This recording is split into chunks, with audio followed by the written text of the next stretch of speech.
Dok, ada nggak sih dok cara ampuh untuk mengatasi sakit gigi sendiri kalau saya lagi di rumah? Sakitnya minta ampun dok, soalnya karena kan keadaannya malam dok, nggak bisa langsung ke dokter gigi. Nah, karena dokter giginya sudah pada tutup.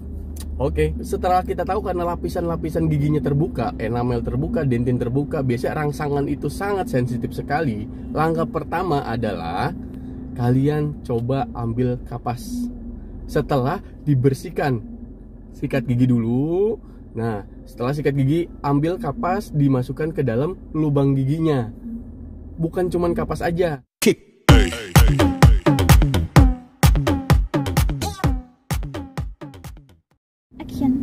Assalamualaikum warahmatullahi wabarakatuh. Kembali lagi dengan saya, Dr. Gigi Wawan. Pastinya sekarang saya sudah persiapan jalan pulang. Jalan pulang kali ini menarik nih. Ada giginya berlubang, datang ke saya, dia sakit senut-senutan dan ingin dirawat giginya. Setelah saya rawat, saya tambal, ternyata kasus giginya perlu perawatan saluran akar.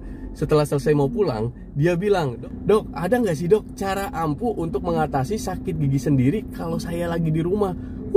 Sakitnya minta ampun dok, soalnya karena kan keadaannya malam dok, nggak bisa langsung ke dokter gigi. Nah, karena dokter giginya sudah pada tutup. Oke, itu sangat menarik buat saya dan saya rasa itu banyak manfaatnya buat kalian semua. Saya tunjukin caranya, saya bocorin caranya di video ini. Oke, kita lanjut saja. Langsung. Pasien pertama, Nyonya, inisial M, umur 39 tahun, tensinya 110/70. Keluhannya sakit gigi di bawah kiri. Sakitnya sampai ke kepala, dok. Sempat minum obat, kemudian reda sendiri sakitnya. Semalam kumat lagi sampai susah tidur. Dok, mau tanya cara ampuh obati sakit gigi sendiri itu gimana ya? Oke, ini yang saya kasih tahu adalah pengobatan sementara ya sebelum ke dokter gigi. Jadi pengobatan ini yang saya bocorin sekarang, cara untuk menanggulangi sakit gigi di rumah itu hanya sementara, treatment pada saat itu saja sebelum besoknya ke dokter gigi. Nah, disimak nih. Yang pertama, itu biasanya sakit gigi itu kan disebabkan karena giginya berlubang. Kalau giginya berlubang, otomatis lapisan-lapisan giginya kan pada terbuka. Nah, kalian sudah sering kan ngelihat jalan pulang yang saya bahas, kalau lapisan terbuka itu berarti rentan sekali terhadap paparan panas dan dingin pada saat kalian makan dan minum. Nah, jelas saja hal tersebut yang bisa menjadikan rangsangan apapun sakit, bahkan menetap dan nggak bisa tidur, jelas saja. Apalagi lubang tersebut sudah terbuka saraf giginya, pastinya sakit sekali dan nggak bisa ditahan. Oke, nah setelah kita tahu karena lapisan-lapisan giginya terbuka, enamel terbuka, dentin terbuka, biasanya rangsangan itu sangat sensitif sekali. Langkah pertama adalah kalian coba ambil kapas. Setelah dibersihkan, sikat gigi dulu. Nah, setelah sikat gigi, ambil kapas, dimasukkan ke dalam lubang giginya. Bukan cuman kapas aja, tapi coba kalian cari minyak cengkeh. Nah, kapas tersebut dibasahin dulu sama minyak cengkeh. Setelah dibasahin, diperes. Setelah diperes, nah peresan dari bulatan kapas tersebut yang mengandung minyak cengkeh itu dimasukkan ke dalam gigi. Nah, tunggu beberapa menit. Nah, biasanya sih 1-2 menit, maka rasa sakit itu akan mereda. Karena kandungan minyak cengkeh sendiri memiliki sifat analgetik atau memiliki sifat untuk meredakan rasa sakit. Jadi perlu untuk diletakkan di lubang giginya tersebut. Ya, ingat minyak cengkehnya jangan banyak-banyak, nanti bau cengkeh semua, jadi kalian nggak enak. Ingat diperes dulu. Terus yang kedua itu biasanya cara yang paling umum itu menggunakan air garam. Ya, air garam itu cara umum biasanya. Tapi air garam sendiri itu kan sifatnya cuman antiseptik. Nah, kalau gigi kamu sudah terbuka, biasanya malah sakit air garam tersebut. Kalau lapisan giginya belum terbuka, mungkin itu akan sangat meredakan, berkumur air hangat. Airnya air biasa aja, gelas, ditambahin sedikit air, dikasih 1 sendok teh garam. Nah, setelah itu dikumur beberapa kali baru dibuangkan. Nah, itu semua yang kamu lakukan pakai air garam. Tapi ingat, kalau lubangnya belum terlalu lebar. Kalau lubangnya terlalu lebar dan dalam, itu pasti nambah sakit. Itu pasti makin sakit ya, karena lubang yang terbuka itu mudah banget sensitif dari air garam tersebut. Oke, terus cara yang ketiga itu menggunakan es batu. Es batu yang dibungkus dengan waslap ya, waslap atau kain kecil yang bersih, dibungkus, ditempelkan di gigi yang sakit. Misalkan, ditempelkan di bagian pipi gigi yang sakit. Misalkan gigi yang bawah, ya tempelkannya di sini. Gigi yang atas, tempelkannya di sini. Dan es batu tersebut mampu untuk meredakan pembengkakan. Jadi pelan-pelan saja dan diulangi beberapa kali. Sifatnya es batu kan dingin. Dengan rasa dingin tersebut, maka daerah pembengkakan pun akan mereda. Daerah pembengkakan yang sakit pun akan mereda. Nanti kalian coba ya. Nah, itu cara-cara versi saya ya. Jadi hanya 3 cara yang saya paparkan terhadap kalian untuk meredakan sementara kasus-kasus gigi yang bikin sakit maupun bengkak. Cuman cara-cara itu hanya sementara di pertolongan pertama. Pertolongan selanjutnya harus ke dokter gigi.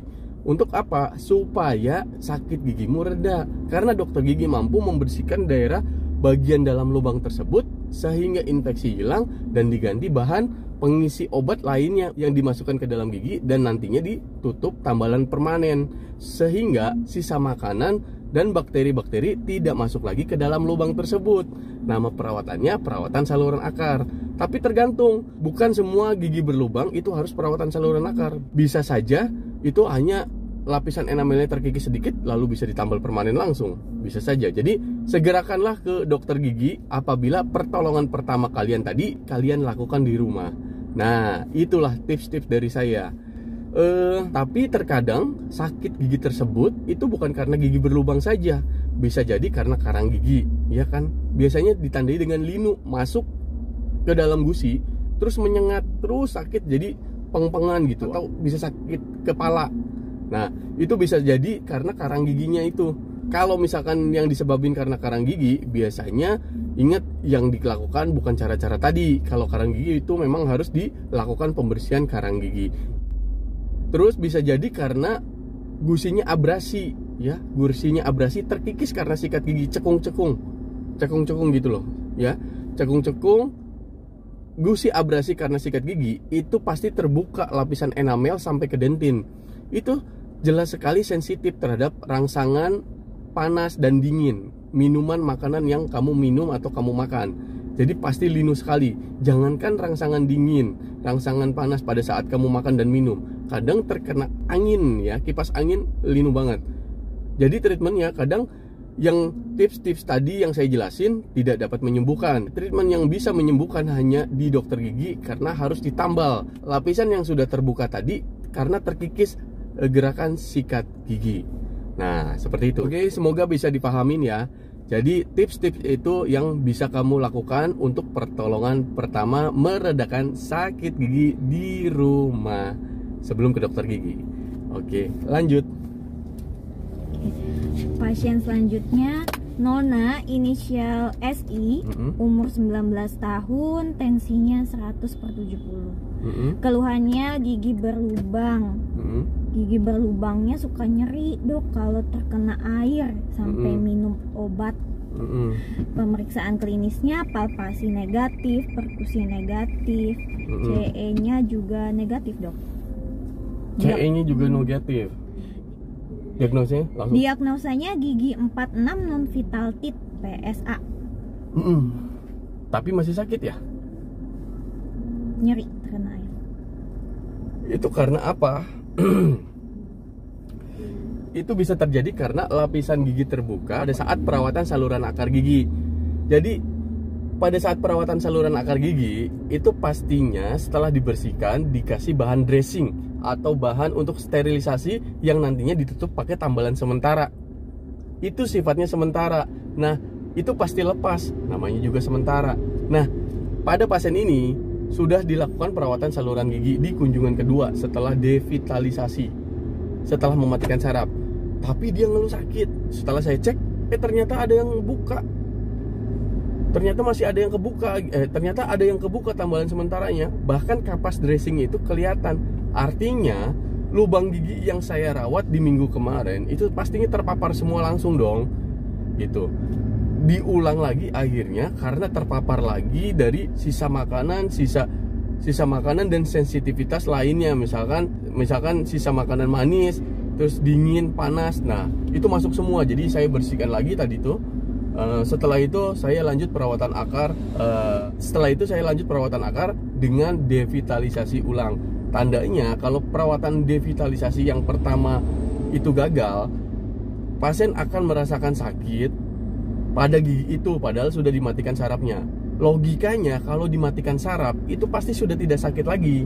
Nah, ini kan dia masih sakit, berarti saya devit ulang. Artinya devit yang pertama tadi yang saya lakukan di minggu kemarin itu gagal.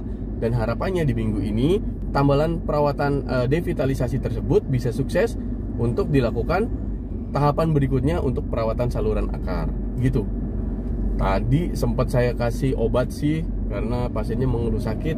Supaya meredakan rasa sakitnya itu saya hanya ngasih analgetik atau pereda rasa sakit biasa. Tidak usah kasih antibiotik karena tidak ada gambaran yang infeksius atau bengkak di daerah yang saya rawat perawatan saluran akar tersebut. Begitu. Oke, lanjut next. Kasus berikutnya. Selanjutnya saudara inisial PA, umur 15 tahun, tensi 110/80. Keluhannya giginya ada bercak putih dok di depan bawah. Pemeriksaan fisik, palpasi negatif, perkusi negatif, CE-nya positif linu. Diagnosanya gigi 31 fluorosis. Ya, fluorosis.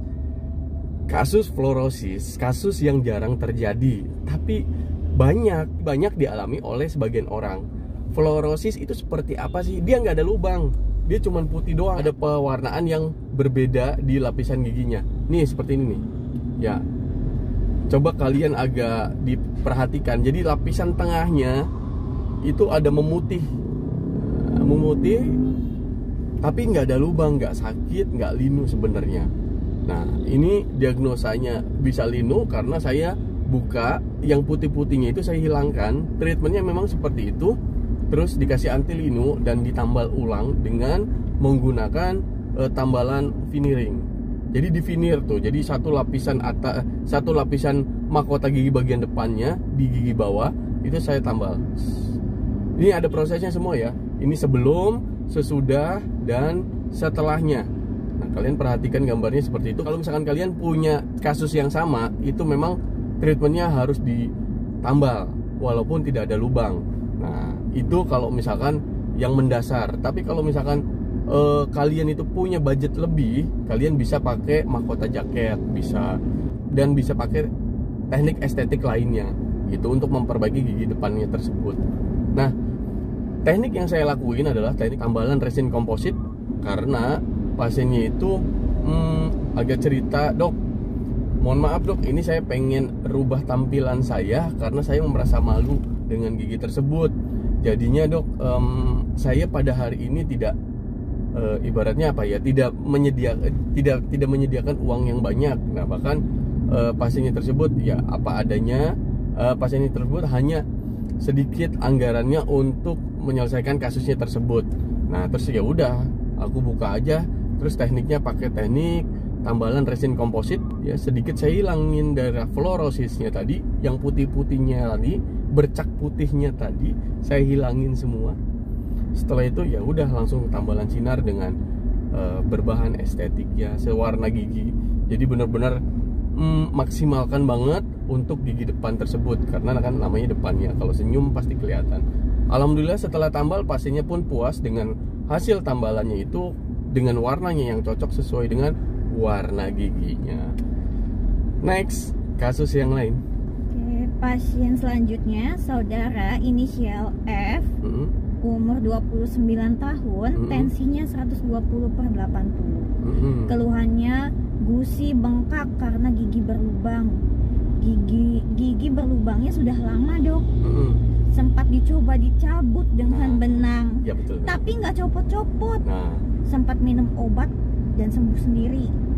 Terus seminggu kemudian malah jadi bengkak gusinya, Dok. iya. Pemeriksaan klinisnya palpasi positif, perkusi positif, CE-nya negatif. Iya. Diagnosa gigi 27 pulpitis irreversible. Iya. Ini kasus yang paling banyak juga orang alamin, atau paling banyak juga uji coba terhadap orang-orang, terhadap pasien yang maaf kurang sabar untuk menangani kasus gigi berlubangnya. Kenapa? Ya, karena gigi berlubang itu harus cepat-cepat lepas. Ini paradigma yang salah. Kenapa? Gigi berlubang itu bukan berarti dicabut terus sembuh. Bukan. Jadi gigi berlubang itu kan macam-macam, banyak sekali ciri-cirinya, banyak sekali treatmentnya. Entah itu ditambal kah, entah itu perlu perawatan kah, supaya gigi tersebut bisa dipakai untuk makan lagi. Contoh perawatan-perawatan yang sebelumnya untuk contoh-contoh perawatan apa saja dan ciri-ciri apa saja gigi yang harus ditambal, itu kalian bisa lihat video-video sebelumnya. Nah, itu video yang saya bikinkan, ada ciri-ciri gigi yang harus ditambal. Coba cek video saya setelah nonton video ini. Nah, di situ pada kasus pasien ini, giginya itu keadaannya gigi atas. Kalian tahu kalau gigi atas itu mempunyai akar 3.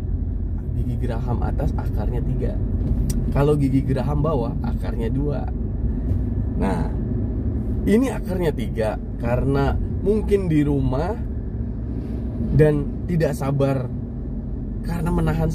tidak sabar menahan rasa sakitnya yang sangat meningkat.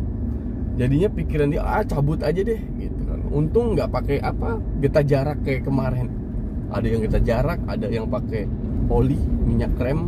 Aduh, ini kebetulan hanya pakai benang. Nah, benang itu ditarik katanya. Tak, Dok, yang kalah benangnya, Dok, bukan giginya. Jelas. Kenapa? Karena kan akarnya 3 lebih kuat. Kadang dokter gigi nyabut dengan akar 3 aja perlu tenaga. Apalagi itu hanya dengan menggunakan benang saja. Pasti kalah benangnya. Terus pada saat periksa, saya pikir giginya itu memang indikasi pencabutan. Ternyata giginya itu masih bisa dirawat. Iya, dirawat saluran akar. Jadi saya motivasi itu untuk perawatan pertama di kunjungan pertamanya dia untuk melakukan perawatan saluran akar. Devitalisasi yang saya lakukan. Saya bersihkan semua, devitalisasi, terus tutup, tambalan sementara, dan saya kasih motivasi lagi. Akhirnya alhamdulillah hari ini saya bisa mengasih edukasi lagi dan pasiennya sampai, oh gitu ya, Dok. Iya, Dok. Baik, Dok. Kirain tuh memang harus dicabut, Dok. Saya tuh kesel, Dok, katanya. Iya, tepat sekali dengan prediksi saya. Jadi kesel gimana caranya gigi itu lepas. Nah, tapi itu salah ya. Terus saya perawatan saluran akar dimulai. Saya motivasi kunjungan berikut laginya. Dia bilang, pasti, Dok, insya Allah saya pasti datang kalau tidak ada halangan. Oke, baik Mas, saya bilang gitu. Oke, nanti setelah tambalan sementara, kalau bisa jangan dulu makan 2 jam, karena itu sifatnya tambalan sementara mudah lepas. Kalau lepas, kunjungan pertamanya akan sia-sia. Ya, sia-sia, akan ngerasa sakit nantinya di rumah. Kalau lepas itu kan pastinya paparan lagi kan. Pastinya paparan dari lubang itu kan terbuka lagi. Pastinya lubang itu kan terbuka lagi karena tambalan sementaranya lepas. Ya udah, dipastikan paparan dari panas, dari dingin, dan dari makanan yang lain, manis, asam, nggak bisa sakit lagi.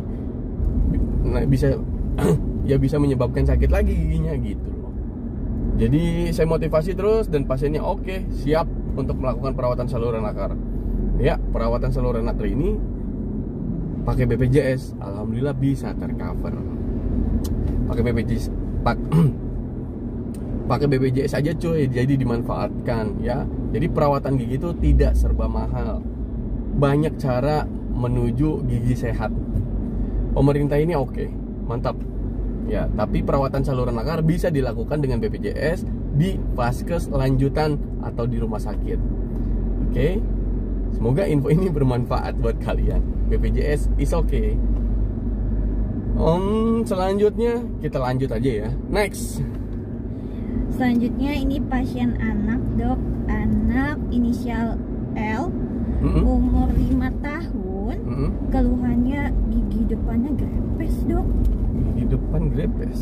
Pemeriksaan klinisnya palpasi negatif, perkusi negatif, CE-nya positif linuk. Diagnosa gigi 61 pulpitis reversible. Anak umur 5 tahun, harusnya giginya tidak grepes. Untuk mempersiapkan gigi permanennya tumbuh, itu harusnya sudah mulai persiapan untuk pergantian gigi bercampur dengan gigi permanennya tumbuh, lalu gigi susunya lepas digantikan gigi permanen tersebut. Pergantian pertama itu di umur 6 tahun. Ingat, catat ya. Pergantian kedua di umur 7 tahun itu gigi atas. Terus menyusul di tahun-tahun berikutnya gigi yang lainnya yang menggantikan gigi susu menjadi gigi dewasa. Tapi kutip ya, garis bawain ya, pada saat pergantian umur 6 tahun gigi bawah itu muncul langsung gigi permanen, gigi geraham belakang yang pertama, kanan kiri itu umurnya 6 tahun. Jadi jangan salah arti bahwa gigi yang tumbuh geraham anak kecil di usia 6 tahun itu gigi susu, itu ternyata gigi permanen langsung tumbuh. Awas, diskusikan, konsultasikan dengan dokter gigi. Jadi supaya anak itu bisa terpantau, giginya bisa rapi, terus gigi susunya bisa ada ruang untuk mempersiapkan gigi dewasanya tumbuh, sehingga tidak ada kasus-kasus lagi yang berjejal tuh kalau terpantau pencabutannya. Harapannya tidak ada tuh pada saat dewasa untuk pasang-pasang behel merapikan lagi, itu tidak ada kalau rajin ke dokter gigi pada waktu kecil. Nah, untuk kasus ini saya tambal permanen langsung karena alhamdulillah lubangnya itu belum mencapai dentin. Tambalan permanen langsung pada gigi anak sama prosedurnya dengan tambalan langsung pada gigi dewasa. Prinsipnya sama, preparasinya sama, bahannya mungkin ada yang sama, ada yang tidak, tergantung indikasi dari gigi tersebut. Nah, pada kasus ini saya kasih untuk tambalan sinar resin komposit supaya sewarna gigi. Harapannya anak itu melihat giginya setelah ditambal, jadi motivasinya tinggi lagi. Nah, pas silakan dilihat, bagus dok ya, senyum-senyum gitu kan. Lalu dia mau untuk nambal gigi lainnya. Ingat, pilih dokter gigi yang benar-benar bisa merangkul anak supaya anaknya mau kooperatif duduk di dokter gigi. Dok, anak saya boro-boro ke dokter gigi dok, gitu. Nganter saya sambil ke dokter gigi aja kadang dia ketakutan. Jawabannya satu, mari kita motivasi bersama. Itu tugasnya bukan dokter gigi saja. Mohon bantuan untuk orang tuanya memotivasi anaknya merawat giginya, dan kalau giginya berlubang, motivasi jangan ditakut-takutin kalau ke dokter gigi itu menyeramkan. Melainkan kita harus nih, nah lihat nih, wah bagus ya gitu. Siaran YouTube ini menunjukkan anak kecil meriksa ke dokter gigi dengan rasa riang dan gembira, sehingga memudahkan dokter gigi untuk memeriksanya apabila anak ibu dan bapak sudah ada rasa nyaman dengan motivasi ibu bapak di rumah gitu. Motivasi untuk ke dokter gigi ya, jangan ditakut-takutin. Awas suntik loh, awas cabut loh, itu tidak boleh ya, itu tidak boleh. Untuk kasus ini sama seperti kasus dewasa, saya tambal permanen walaupun gigi tersebut akan digantikan. Saya rasa butuh lah ya, karena kalau misalkan nggak ditambal, saya takutnya gigi anak itu jadi penyebab gigi permanen yang nanti tumbuh sudah rusak lagi. Jadi sangat berpengaruh. Gigi anaknya rusak, begitu nanti gigi permanen tumbuh tiba-tiba udah bolong, udah rapuh. Nah, itu akibatnya gigi anak yang tidak ditambal, atau gigi anak yang tidak cepat dilakukan perawatan apapun, perawatan saluran akar lah, perawatan tambal atau bersihin karang gigi, itu bisa dilakukan di anak-anak. Jadi persiapkan semuanya untuk persiapan gigi permanennya tumbuh. Apalagi yang ibu bapaknya mengharapkan anaknya cita-citanya tinggi, karena zaman sekarang itu masuk kedokteran, masuk TNI, masuk Polri, masuk TNI, masuk Polri, atau masuk dengan cita-cita yang sangat tinggi, membutuhkan pemeriksaan gigi dan mulut yang bagus, yang baik dan benar, yang tidak ada lubangnya, yang tidak berjejal, yang tidak mudah berdarah. Jadi ayo kita dukung cita-cita anak kita, anak ibu bapak. Kita persiapkan kesehatan giginya dimulai dari sekarang. Umur berapa anak harus ke dokter gigi? Jawabannya ketika gigi bayinya, gigi susunya sudah mulai tumbuh sempurna. Ya sekitar umur 2 tahunan lah ya, ke dokter gigi. Nanti dokter giginya pun bantu untuk memotivasi anaknya. Dengan rasa riang gembira menangani kasus anak itu berbeda ya. Dokter giginya pun akan lebih paham. Oke, kita lanjut saja. Silakan. Ini pasien terakhir, Dok. Nyonya inisial KH, umur 46 tahun, tensinya 110/70. Keluhannya gusi sering berdarah dan gampang berdarah. Dan merasa bau mulut, Dok. Pemeriksaan klinisnya kalkulus bagian lingual dan posterior. Palpasinya negatif, Dok. Diagnosa gingivitis. Nah, apa saja yang bisa menyebabkan bau mulut pun saya sudah bikinkan videonya. Silahkan ditonton ya, dilihat lagi. Setelah video ini dilihat lagi ciri-ciri bau mulut, cara menangani bau mulut, dan sebagainya. Insya Allah semuanya sudah makin lengkap, dan konten-konten saya sudah makin lengkap dengan keluhan bapak, ibu, mas, adik semua di rumah. Kalau memang belum lengkap, saya coba setiap harinya coba menggali apa yang cocok untuk disimak, pastinya tentang kesehatan gigi dan mulut, supaya bisa diaplikasikan di rumah, bahkan gimana cara penanganannya ke dokter gigi. Kasus ini adalah kasus karang gigi. Tindakannya adalah scaling. Biasanya keluhannya gusinya mudah berdarah, disikat gigi berdarah, pada saat makan juga kadang berdarah, gampang banget gemoy, giginya tuh gendut gitu kan. Terus biasanya itu bau mulut khas kalau ada karang giginya. Iya, makan pun tak sedap ya, nggak enak ya, makan apapun ada rasa bau khas lah. Gimana sih bau karang gigi itu? Itulah, bau nggak enak, gusi mudah berdarah, terus bikin nggak pede, bikin tidak percaya diri. Treatmentnya dibersihin karang gigi dari ujung regio 1 sampai regio 4. Nggak lupa saya lihat celah-celah gusinya, barangkali karang gigi sudah masuk ke bagian akar gigi. Nah, terus ada beberapa gigi yang saya lakukan root planing atau pengkerokan dari sisa karang gigi yang masuk ke dalam akar gigi tersebut, supaya gusinya itu melekat kembali dengan sempurna.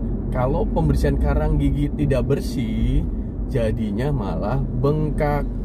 Jadi kalau misalkan kalian melakukan pembersihan karang gigi, mohon dicek ulang. Apabila masih ada tersisa, utarakan ke dokter giginya, dok, mohon maaf, ini masih ada yang kurang, ini karang gigi atau bukan sih, dok? Nah, itu nanti dokter gigi akan menjelaskan, oh ternyata ini lubang gigi, bu, pak, oh iya ternyata ini karang gigi, oke saya bersihkan ulang ya. Nanti akan seperti itu ya, mendetail.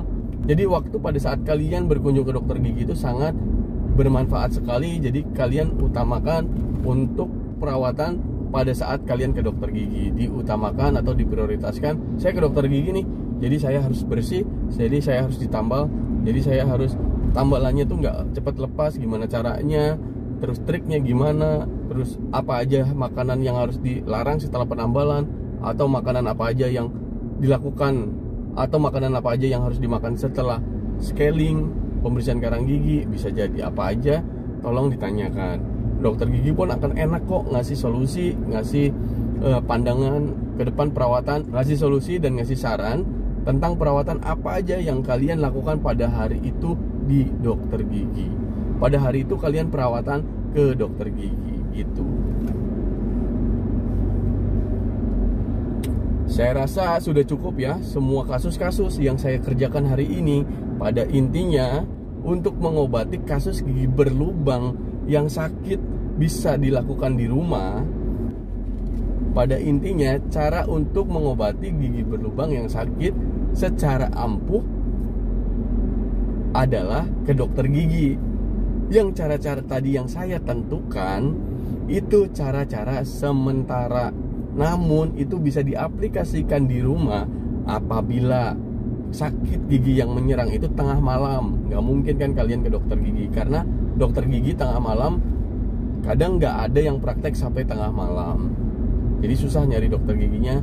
Kalian bisa lakukan tuh apa saja cara-caranya supaya meredakan sementara. Yang keesokan harinya kalian harus goes to dentist atau pergi ke dokter gigi untuk tindak lanjutnya dari sakit gigi kamu tersebut. Insya Allah akan reda, dan saya pastikan yang lagi sakit gigi sekarang itu cepat sembuh ya. Nah gitu.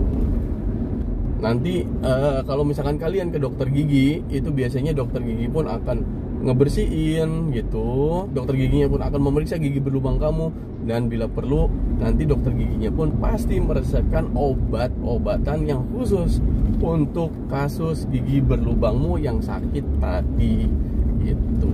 Kalau untuk beli obat di pasaran atau di yang berada di apotek-apotek itu biasanya kurang tepat ya. Biasanya hanya ada pereda rasa sakit saja, seperti paracetamol dan ibuprofen, itu sebagai pereda rasa sakit saja.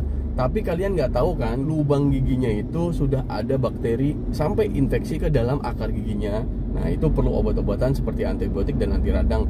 Itu juga yang diindikasikan dokter giginya.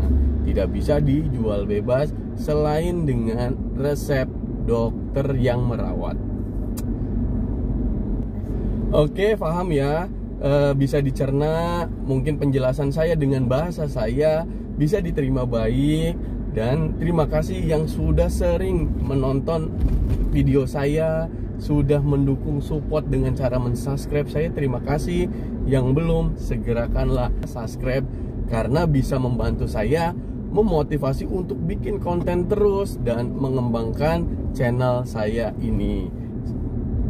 Nah, kalau memang ada pertanyaan yang berlanjut tentang kasus ini atau kasus yang lain, isi di kolom komentar. Share tentang apa yang saya jelasin hari ini ke media sosial kamu yang lain, supaya orang lain itu bisa dapetin manfaatnya juga yang sama seperti kamu gitu. Oke, jangan lupa sikat gigi 20 menit setelah makan, dan sikat gigi sebelum tidur. Sampai di sini dulu, dan sampai jumpa di konten selanjutnya, di video selanjutnya yang pastinya menarik buat kamu. Dan pesan saya, tetap sehat, selalu produktif. Alhamdulillah, sip. Thank you, terima kasih. Hatur nuhun, matur kesuwun.